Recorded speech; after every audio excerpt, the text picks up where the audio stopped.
කොහොමද ඔයාලට හැමෝම ආදරෙන් පිළිගන්නවා මගේ YouTube channel එකට. ඉතින් පහුගිය කාලේ පුරාවට ඔයාලගේ ආදරය අත්විඳින්න ලැබුණා. ඔයාලා දාලා තිබ්බ යෝජනා, චෝදනා, පොඩි පොඩි හිත් රිදවීම් වුණත් කිසි ප්‍රශ්නයක් නැහැ.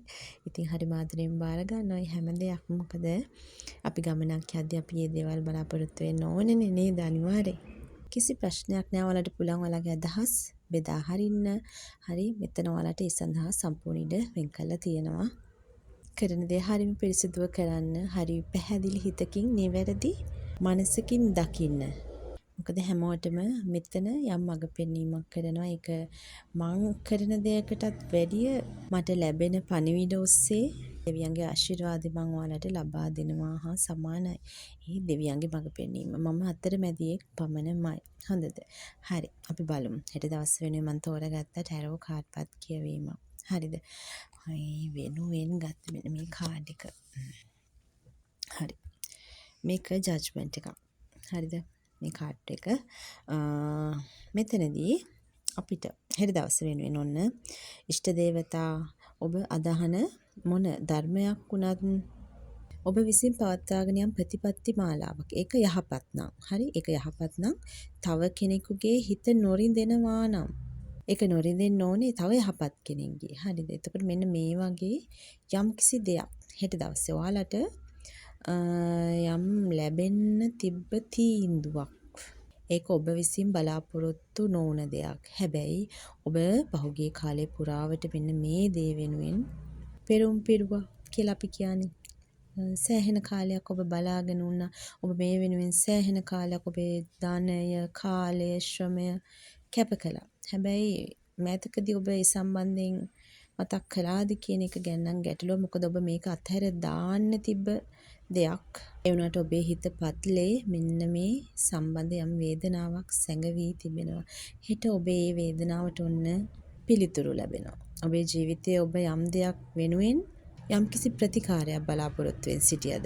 එහෙනම් ඔබට ඒ ප්‍රතිකාරය ඔන්න හෙට දවසේ ඉඳලා ඉදිරියට ලැබීමට නියමිතයි. ඒ වගේම ඔබට තියෙනවා විශේෂ පණිවිඩයක්. ඒ තමයි මේක මේ විශේෂම කිහිප දෙනෙක්. හරිද?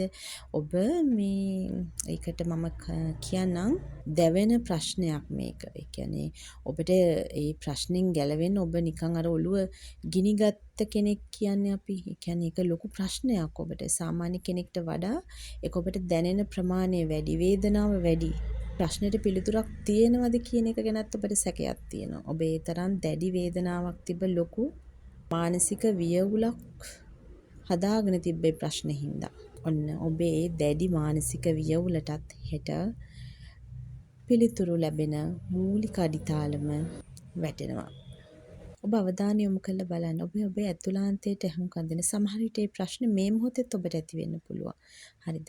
එතකොට එක් කරුණු කරන සමහර විට හැමෝටම නොවෙන්නත් පුළුවන්. මොකද මේ කියන පීඩාව, මේ කියන දැඩි පීඩාව කිහිප දෙනෙක්ට හෝ සුළු ප්‍රමාණයකට තිබ්බ පීඩාවක්. ඉතින් ඒකට තමයි හෙට දවසේ ඔන්න පිළිතුරක් බලාපොරොත්තු වෙන්න පුළුවන් වෙන්නේ. ඒ වගේම හෙට දවසේ ඔයාට ගොඩක් දුක සැප හැම පැත්තෙම ඔන්න ඒ කියන්නේ බැලන්ස් කරගෙන යන්න වෙනවා කියලා. ඔයා හෙට දවසේ ඒ දේ කරන්න ඕනේ. මොකද ඔයාගේ ජීවිතේ ඔය නොහිතන විදිහේ සමහර තීන්දුව తీරන ලැබෙන්න පුළුවන්. මේක හොඳ පැත්තට වෙන්නේ.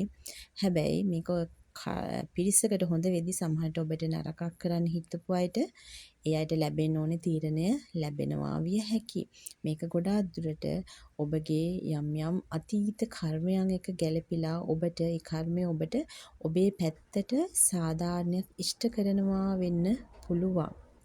ඒ නිසා මම ඒක නම් කරනවා මේක දෙවියන් දුන් තීන්දුවක් ලෙසට. හෙට ලැබෙන තීන්දුව ලැබෙන්නේ ඔබේ මොන ප්‍රශ්නයටද? ඔබේ හිතේ මොන වේදනාවක් වෙනුවෙන්? ඒ කියන්නේ මොන වේදනාවක් වෙනුවෙන් මේ ප්‍රශ්නේ තිබ්බද? අන්නේ ප්‍රශ්නෙට. එතකොට ඒක දෙවියන්ගේ තීන්දුවක්. සමහර විට ඒ දේ හින්දා ඔබේ පවුලේ අය, ඔබේ ආදරණීයයන්, ඔබේ දරුවන්, ඔබේ පවුලේ සියලු දෙනා ඔබ වෙනුවෙන් තැවුණු අය සමහර විට ජීවිතුන් අතර නැති අය පවා හිඳින්න පුළුවන්. යම්කිසි සාධාරණ තීන්දුවක් බලාපොරොත්තු වෙන. දවසේ ඔබට ලැබෙන ඕන හොඳ තීන්දුවක් ඔයාගේ ජීවිතයේ තිබ්බ අවුල්සහගත වියවුල්සහගත දේවල් වලට සහ ඊට දවසේ අනිවාර්යෙන් ඔයා ගොඩාක් හොඳ තීන්දුව తీරනවට ලැබුණා කියලා සතුටු වෙන්න පුළුවන් දවසක් වේවි. ඔයාගේ ජීවිතයේ ඔයා අරගෙන තිබ්බ සමහර තීන්දුව හින්දා සමහර තීරණ හින්දා ඔයා දුකටපත් වෙලා හිටියානම් ඔයාට හෙට දවසේ හිතේවි එහෙම තීරණයක් මං එදා ගත්ත එක දුකට හේතුවක් වුණාට අද මට හිතෙනවා ඒක හින්දා මගේ ජීවිතේ සාර්ථකත්වයක් මට අත්දකින්න ලැබුණාදෝ කියලා. ඉතින් ඔබ බොහෝ දෙනෙක්ගේ ඉල්ලීම් වලට හෙට දවසේ ඔන්න දෙවිවරු, දෙවියන් වහන්සේ, සදිව්‍ය ශක්තියින් හඳුන්වා වෙන්න පුළුවන්. හෙටින් නැරඹෙන ඒ අලුත් සති ඔයාලගේ ජීවිතේ අලුත් මාවතකට යොමු කරන්න පුළුවන්. ඔයාලා බලාපොරොත්තු වෙන ගොඩක් දේවල් වලට ඔන්න පදනම වැටෙන්න පුළුවන් දවසක්. ඔයාලා නොහිතපු විදිහේ උදව් උපකාර ඔයාලට ලැබෙන්න පුළුවන්. හෙට දවසේ ඉඳලා ඉදිරියට. ඉතින් ඔයාලගේ ජීවිතේ ගොඩාක් දේවල් වෙනස් වෙනවා කියවනේ මේ මාසයේ සහ ඉදිරි මාස ගන්න තුල. ඉතින් ඔබ හොඳ කෙනෙක්. ඔබ යහපත් කෙනෙක්. ඔබ ඔබේ යහපත් ශක්තියින් හැම වෙලාවෙම මේ විශ්වයට මුදා හරින්න.